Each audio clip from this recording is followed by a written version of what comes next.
Hi, this is Privateer Station, and today we are bringing you Alexey's speech in European Parliament. They had debates on Russia's hybrid threats and the war in Ukraine. European Commission Coordinator on Foreign Affairs Anna Fotyga invited a panel of renowned Russian and Ukrainian politicians, historians, and dissidents to participate in this high-level conference. It was called Not Only Putin, Russia's Deep State, Society, and Foreign Assets in the War Against Ukraine. It took place on the 4th of October this year. Enjoy.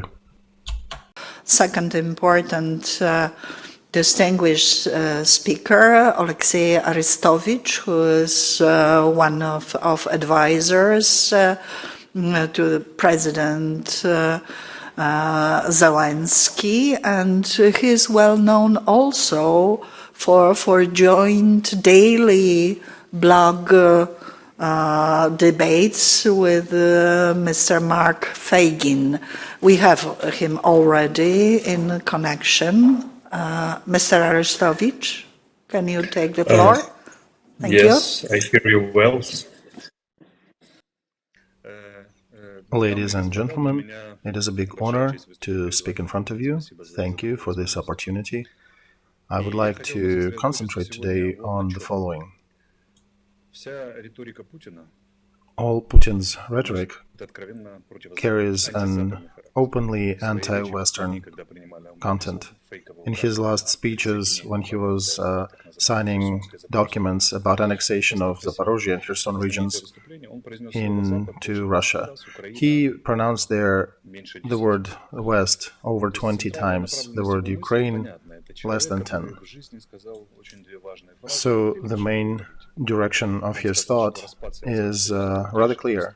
He made two statements during his life that are defining his politics. He said that the fall of USSR was the biggest catastrophe of the 20th century and his personal biggest catastrophe. He connected these two things together. He has an internal motivation to restore USSR, and he called for that in his politics. Ukraine is now in his way.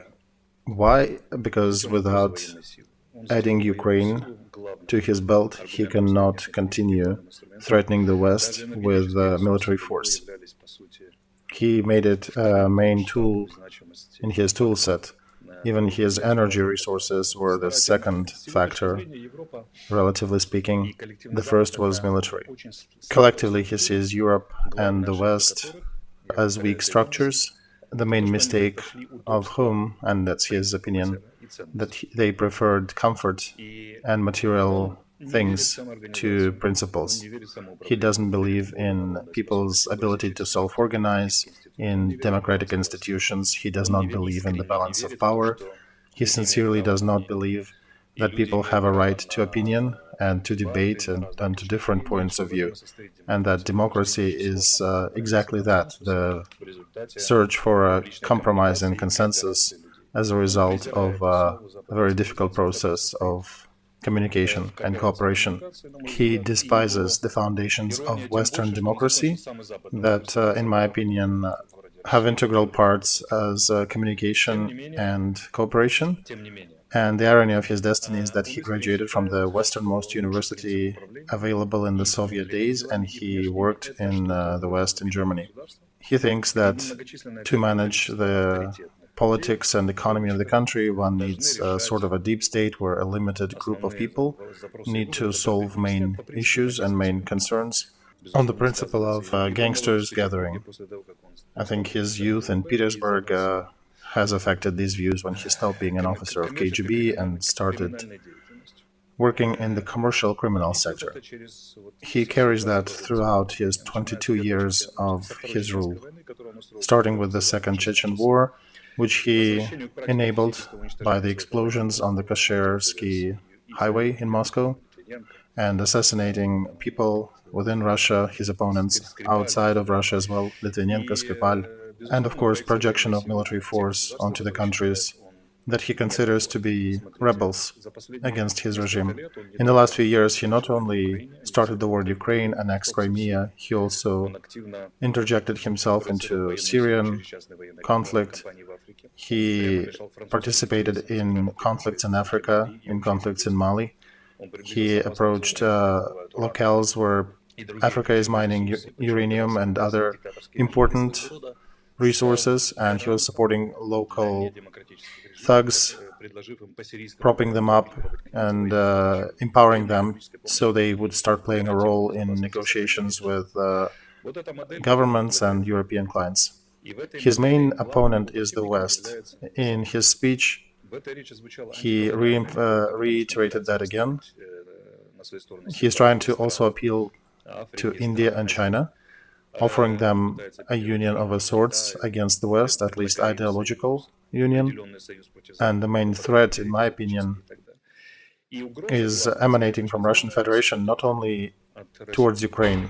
Ukraine is a lever for him, is a group of people who are traitors, who have chosen the Western values, and he sees Ukraine as a possible tool to empower Russia, because in Russia they do remember saying that with Ukraine, Russia is empire, without Ukraine it is not. And his strategic goal is to annex Ukraine, grow his powers, and then dump his fear-mongering onto the West, onto the countries of the, first of all, the Warsaw Pact, and then further.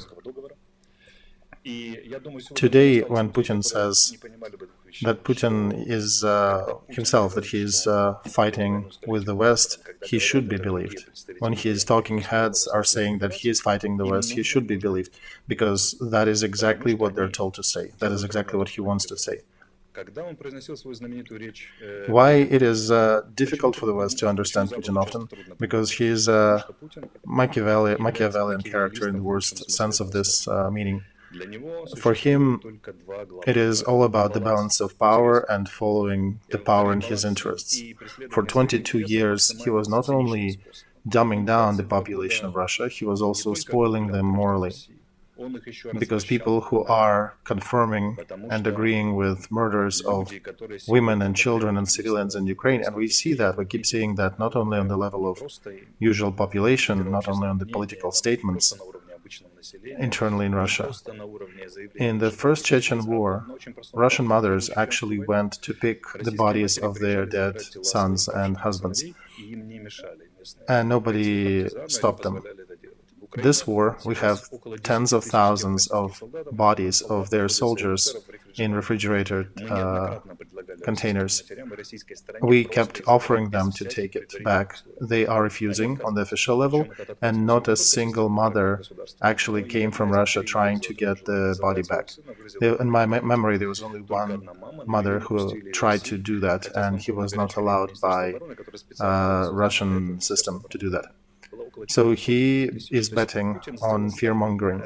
He is seriously thinking that morals mean nothing, and he thinks it is easy to attack the West and Europe because the West and Europe are immoral in his opinion. He thinks that you, us, picked comfort of daily life against bigger values.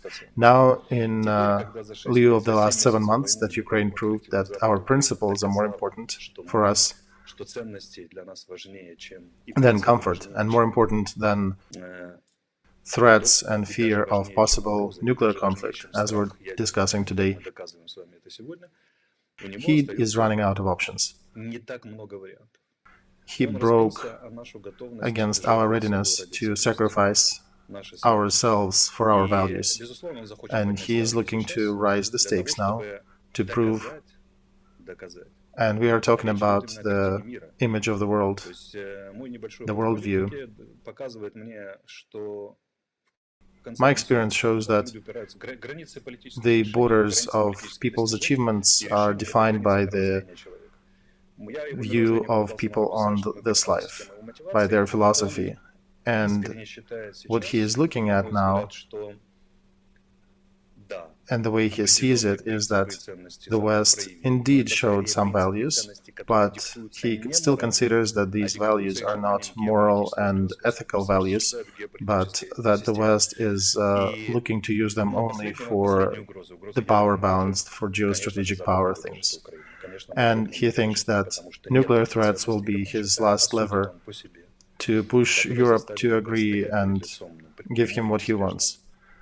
He is gauging it on his own. He thinks that we will threat, and he thinks that the method of threats was very effective in Russia, because that is exactly how he broke a lot of leaders of opposition by the threat to their physical life. And he is hoping that here the Ukraine and West will fret, they'll stop fighting, and they'll sit down and go and give him whatever concessions he wants.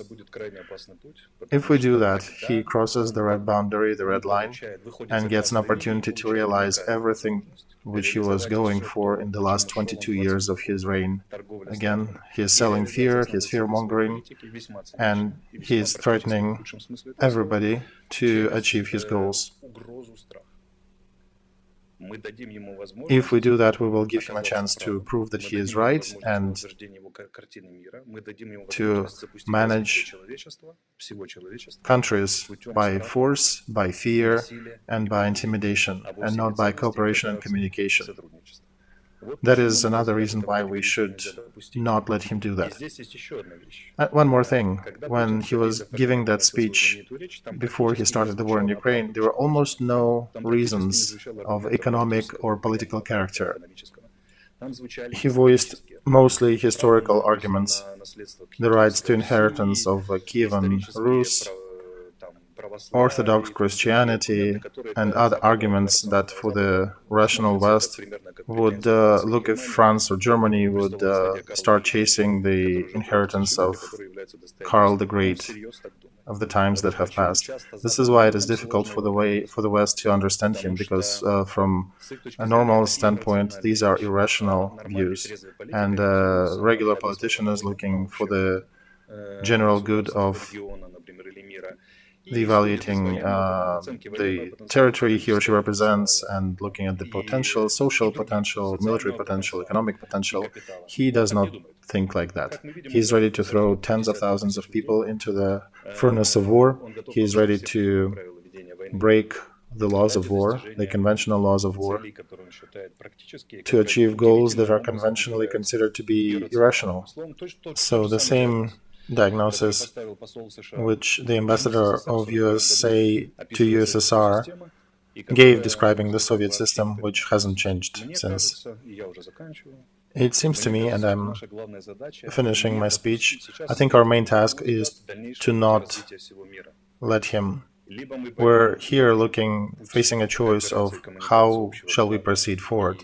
Either we choose the path of cooperation and common good and communication and defense of our values, or if we allow ourselves to be forced onto the path of fear and empower the cannibal who is eager to put the world on the brink of a catastrophe due to his complex system of painful motives. I think this should not be allowed under any circumstance, and we need to send a very clear message that we're not letting him push the world in that direction, but we also need to practically resist to it, starting with system of sanctions, military readiness to react, and including, as Mark mentioned earlier, work within Russia, because despite very often primitive propaganda that you hear sometimes that Russians are slaves and they cannot resist, I don't think so. Peoples of Russia have will to resist, they have strength and courage and potential to change Russian Federation and bring it back to the system of peoples in the world and to the system of international economy. And we need to differentiate between Russia and population and Putin's regime, which makes its bet on power, fear, and intimidation. And that should be, the regime should be the target in our fight, in our political and economic fight. And we need to send a clear message that nuclear blackmail is unacceptable. And it will be responded to with force in military, diplomatic, and economic spheres. Thank you.